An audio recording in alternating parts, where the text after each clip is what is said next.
Well, Netflix, you can't make a He-Man cartoon for shit, but you make a really good drum documentary.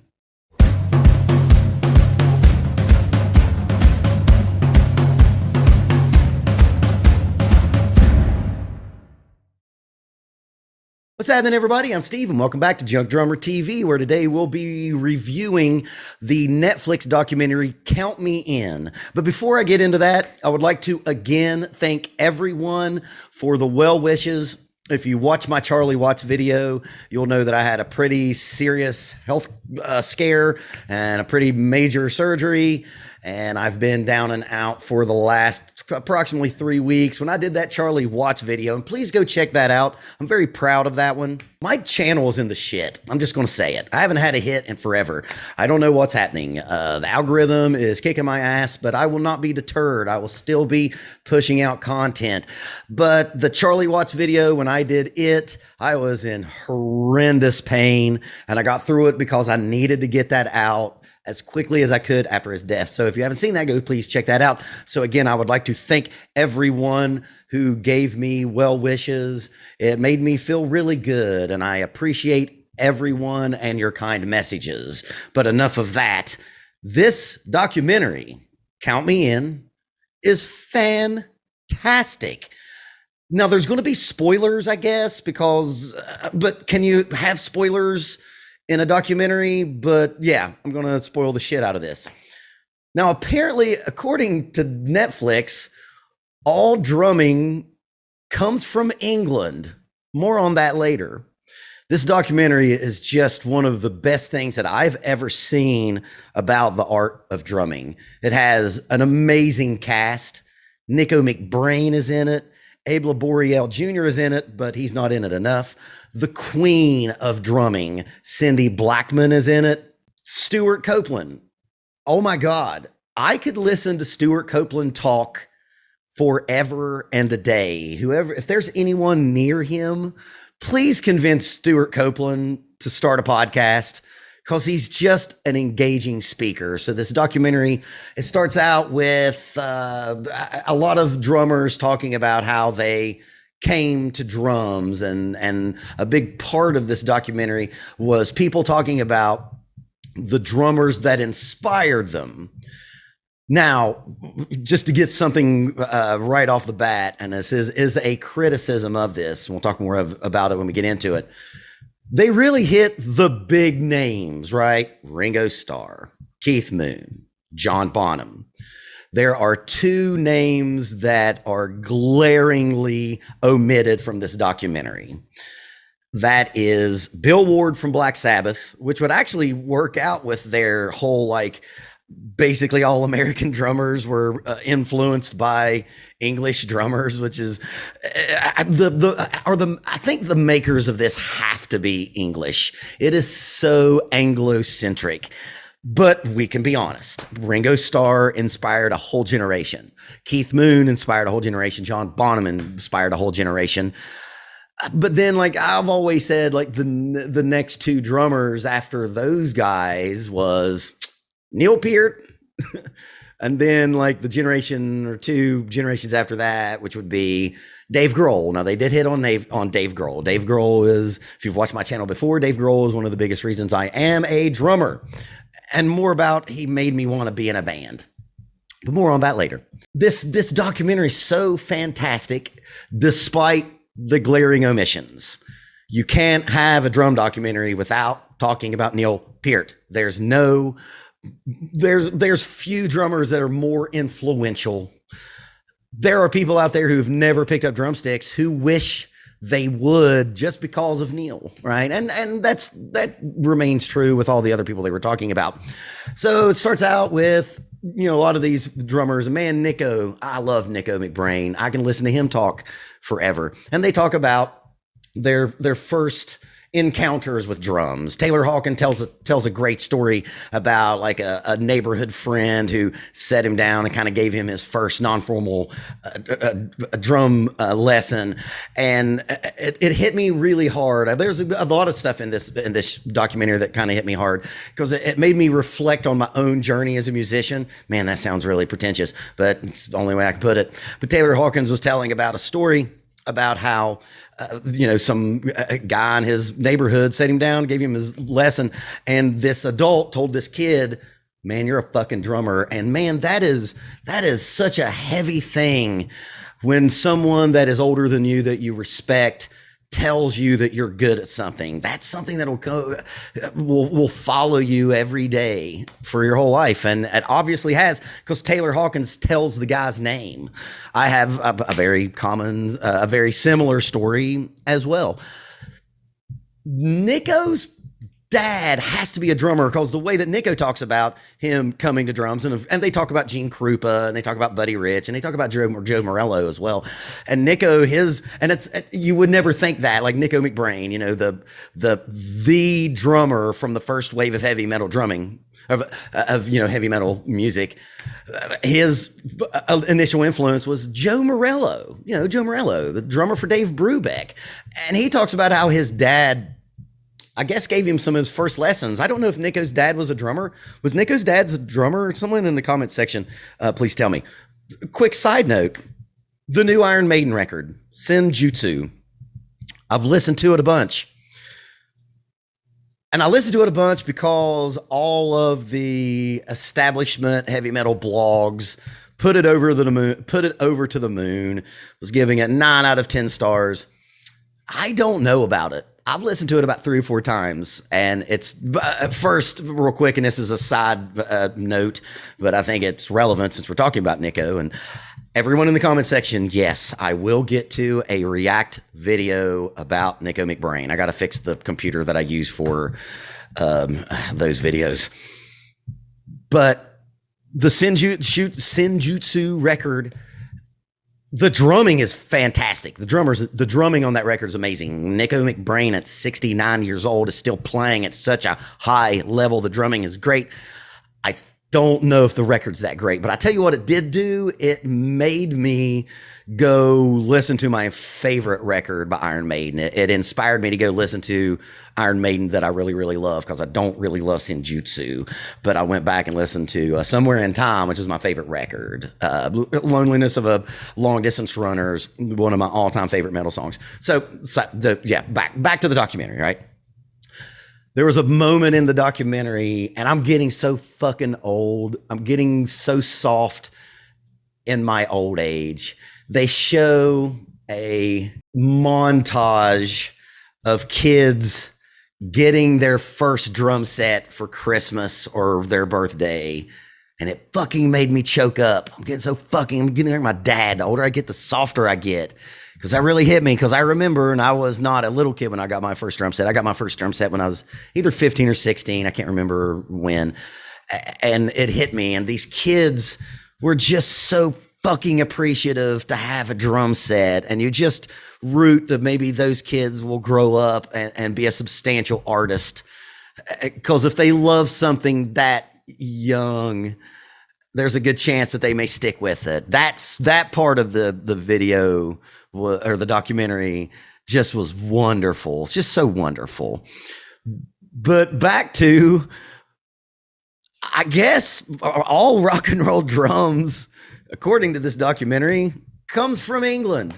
And if you've watched my videos before, you know I'm a huge Anglophile. I love everything about England. As soon as the world opens back up, I plan on taking a trip to the Isles. And I'm going to stay there for a few weeks, and I'm going to go see about some pubs. And I guess it didn't hit me until I really was presented it. It's kind of true. Like, rock and roll drumming kind of started, you could say the rock and roll drumming started with whoever the drummer for Elvis was. But on a popular level, on an influential, inspirational level, rock and roll drumming did start with Ringo Starr, right? How many of your older drum heroes said that they wanted to play drums because they saw Ringo Starr on the Ed Sullivan Show? So that's completely irrelevant. And then they talk about Keith Moon. And I like The Who, but Keith Moon is as much of an influence on me as the other drummers that were talked about in the documentary. But he's another guy that was, he was a lead drummer, he was a fucking lead drummer. And what's cooler than watch a drummer be the lead player in a band? Because he was. And then, the next step of that evolution of inspirational drummers went to fucking, of course, John Bonham. And there's a moment when Samantha Mahoney or Maloney, the chick from Hole, and she also played with Motley Crue for a few months. I love her moxie in it. She was just like, I don't give a fuck about Ringo Starr. I don't give a fuck about Keith Moon. They also talk about Ginger Baker. Ginger Baker's another drummer they talk about a lot. And then Ian Pace is in it as well. This was such an Anglo-centric fucking documentary. But Sam Mahoney or Maloney said that, I don't care about Ringo. I don't care about Keith Moon. It's fucking John Bonham. And then, the big section of John Bonham, right? So Taylor Hawkins really put it as best, and I'm not going to quote what he said. Again, go watch this documentary. If you're a drummer, you're watching this channel, how have you not seen this documentary yet? Count me in. Go watch it. But Sam Maloney or Mahoney, should have looked that up before I did this video. She just said it's fucking John Bonham, right? And Taylor Hawkins puts such a bow on why people wanted to be John Bonham, because John Bonham is one of those players that can take you over. You listen to a lot of Led Zeppelin and you go play a gig that weekend, all of a sudden you're going in spots that you've never done it before. Stuart Copeland's like that too. And Stuart Copeland, when you think about it, even though he's English or American, he's basically an English drummer too, because he got famous being in the Police and he was living in Britain at the time. So, and his influences of, reggae and dub came from his time in England. So like even Stuart Copeland, despite being American, is kind of an English drummer as well. Then they didn't bridge it correctly, because you could have went Ringo, you could have went Keith, you could have went John, and then you have to go Neil. It's the only big sin of this documentary is Neil Peart wasn't talked about. Oh shit, Charlie Watts, how the fucking forget that? Charlie Watts, everybody, Jim Keltner, that's in it as well. Everybody's talking about Charlie Watts. So it went, Ringo, Charlie, then Keith, and then John. And then they kind of like skipped forward. They talked about when electronic drums took over and canned drums took over. But between John and Dave Grohl, which was kind of the other one that they went to, it's Neil. It's Neil fucking Peart, right? They got that wrong. If it's an English production, maybe that's why. But Neil is a glaring oversight, and it's almost unforgivable. It almost makes the documentary obsolete, but it doesn't, because the documentary is really great. But like Neil's name wasn't said through the whole thing. Now, I think it's very serendipitous that this came out very close to when Charlie died, because it was a wonderful, and those segments of these drummers putting Charlie over had a little bit more weight, a little more gravitas to them, because you were watching them, however many days or weeks after Charlie died. And it's something that I may have said in my Charlie Watts video. Again, go watch that. It's such a good video. I know I did a good job on it. So good. That Charlie may not get the respect that he deserves, but when you hear the way that Stewart talks about Charlie Watts, you realize that maybe I was wrong. Charlie does. Oh fuck yeah, Stephen Perkins, who's one of my favorite drummers, who's on one of my all-time favorite records, Ritual de la Habitual by Jane's Addiction. Firstly, I got some issues with you people. Stephen Perkins is like fucking like 7 or 8 or 9 years older than me, and he looks about 20 years younger than me. I need to know what Stephen Perkins's diet is. I need to know what his workout plan is, because that dude looks fucking wonderful. And then he does an analysis of Keith Moon playing Who Are You? And it's exactly what I strive to do in the 120 plus reaction / analysis videos that I've done on my channel, except he does it way better than I've ever done it. The documentary is worth that little 5-minute snippet where he breaks down and talks about the attitude and the thoughts behind all of these parts to a drum masterpiece, right? Who Are You by The Who is a magnificent drum masterpiece. And Stephen Perkins does my job and Andrew Rooney's job, and Garrett, if he's still around, and all these other, the old bald guy and Martine, all of us drum reacting analysis guys. He does it better than we all do, and that makes a lot of sense because Stephen Perkins is one of the greatest drummers that's ever played. And unfortunately, I don't think he gets as much love as he should, because if they would do a Count Me In Part 2 in another 20 years, you could say that Stephen Perkins should be there. So it all ends up with a big old jam at the end. Chad Smith is in it, but the jam at the end is Chad Smith, Stephen Perkins, the queen of drums. Oh, I got to talk about her, Cindy Blackman, who is so important to me that she is one of 3 posters that I have up in my studio. I have Cindy Blackman, I have Tony Williams, and I have Elvin Jones. I've got Bonham too. I've got Levon. Okay, I've got other posters, but she's one of them. Cindy does a wonder, and she did a better job than me, because on multiple videos I've done, I've tried to talk about the difference, the philosophical difference between rock drums and jazz drums. And of course, Cindy Blackman's one of the greatest jazz drummers of all time, and one of the best drummers of all time. In 20 years, she could be on the Mount Rushmore. She does a wonderful job of describing the philosophies, that the different philosophies between playing rock drums and jazz drums. Now, obviously, she's famous for being with Lenny Kravitz, and she's also Carlos Santana, who is her husband. I guess I should say Cindy Blackman Santana. She's married to Carlos Santana as well, and she's his drummer.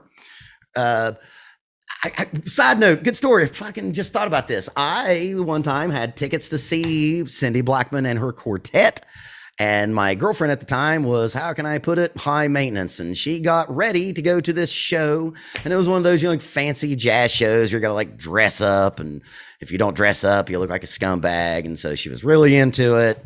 And she got dressed up. And man, this girl that I was dating was beautiful. I know you can look at me and not think that I was dating a beautiful woman, but she was. And she got ready, and then she decided that it wasn't appropriate or wasn't up to her liking. And so she decided to go take a shower and start all over again. And it was going to make me late to see Cindy Blackman. And I left her. I left her in the shower, and I went to the show. Now, she eventually came afterwards, and she was none too happy with your boy Steve. But I was not going to miss 1 second of Cindy Blackman, because how often does Cindy Blackman come to your hometown? So yeah, I digressed. But the jam at the end is Cindy Blackman, Chad Smith, Stephen Perkins, and honestly, some young lady who had no business being there. The clips they showed of her playing, she looked really good in her band, but I could see that, and that's not anything to do with her gender, has everything to do with like probably her age, because the clips they showed her playing, I can't remember that girl's name, woman's name.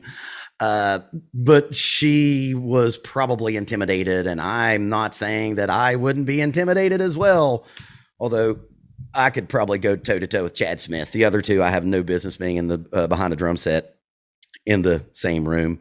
I'm going to get killed in the comment section, but it's how I feel. That's my truth.